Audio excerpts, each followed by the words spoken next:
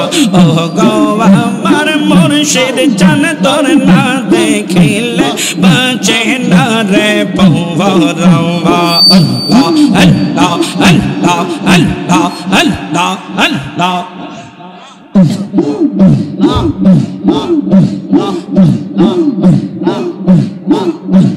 কি আগুন মোর অন্তরে জ্বলে,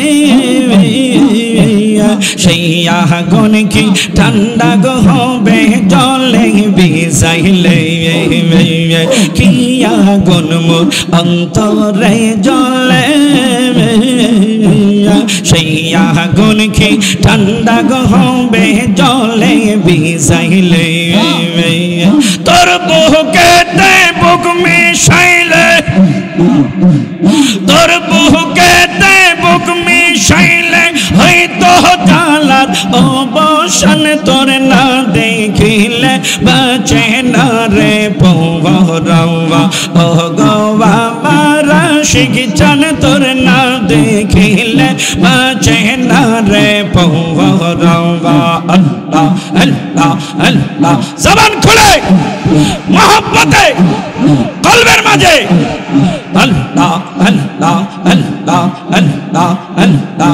ও গো আমার মুর্শিদ জান তোর না দেখিলে বাঁচে না দেখিলে বাঁচে না রে পৌরবা। কি পাগল বানাইলা রে আমায়, কি পাগল বানাইলা রে আমায়, কাইরা নীলা কোলো মন তোর না দেখিলে বাঁচে না রে পৌরবা।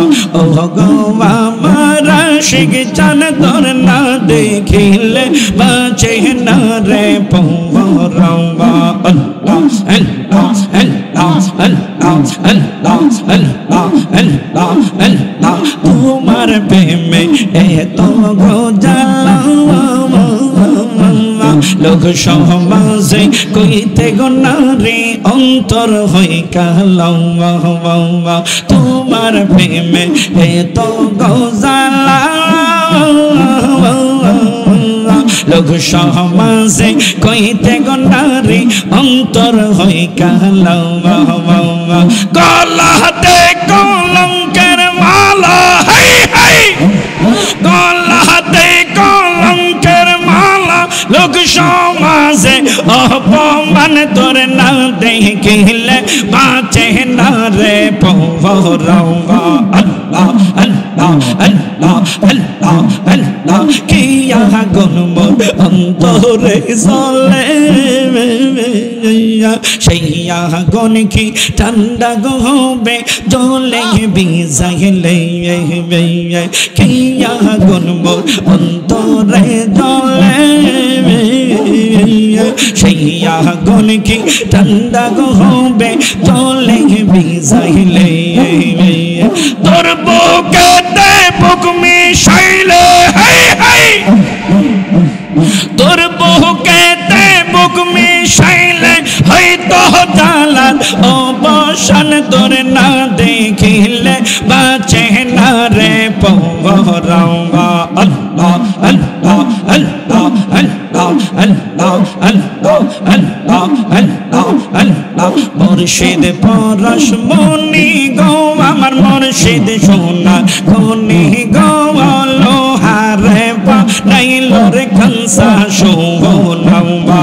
আল্লাহ আল্লাহ আল্লাহ আল্লাহ। মুর্শিদ পরশ মনি গো আমার মুর্শিদ সোনা খনি গো, লোহারে বানাইল রে খানসা সোনাবা। আল্লাহ আল্লাহ মুর্শিদ নামজান হইল গো সাদা,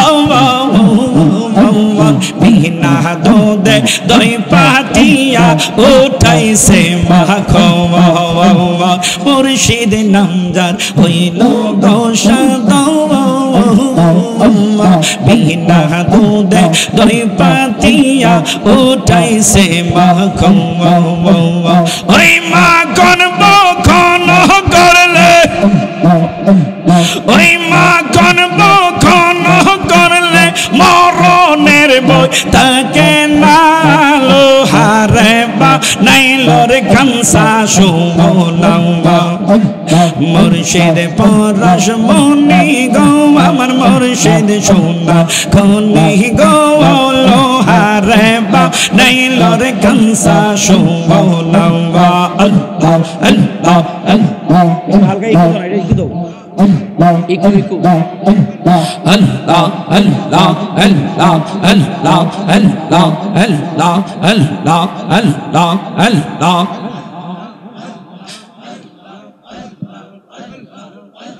Allah Allah Allah Allah লোহা কাশায় জঙ্কার পড়িলে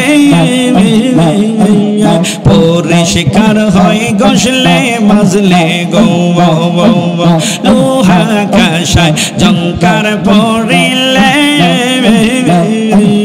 পরিষ্কার হয় গসলে মাজলে গো মনের ময়লা দুধে দইলে মনের ময়লা দুধে দইলে পরিষ্কার তো হবে না লোহারে বা নাইলর কানসা শুভনাম্বা আল্লাহ আল্লাহ মুর্শিদ পরশ মনি গো আমার মুর্শিদ সোনা খনি গো লোহারে বা নাইলর কানসা শুভনাম্বা আল্লাহ আল্লাহ আল্লাহ আল্লাহ আল্লাহ আল্লাহ আল্লাহ আল্লাহ আল্লাহ আল্লাহ আল্লাহ আল্লাহ আল্লাহ আল্লাহ আল্লাহ আল্লাহ আল্লাহ আল্লাহ Allah Allah Allah Allah Allah Allah Allah Allah Allah Allah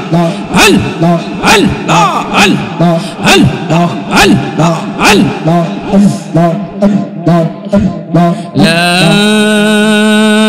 ilaha illallah Muhammadur Rasul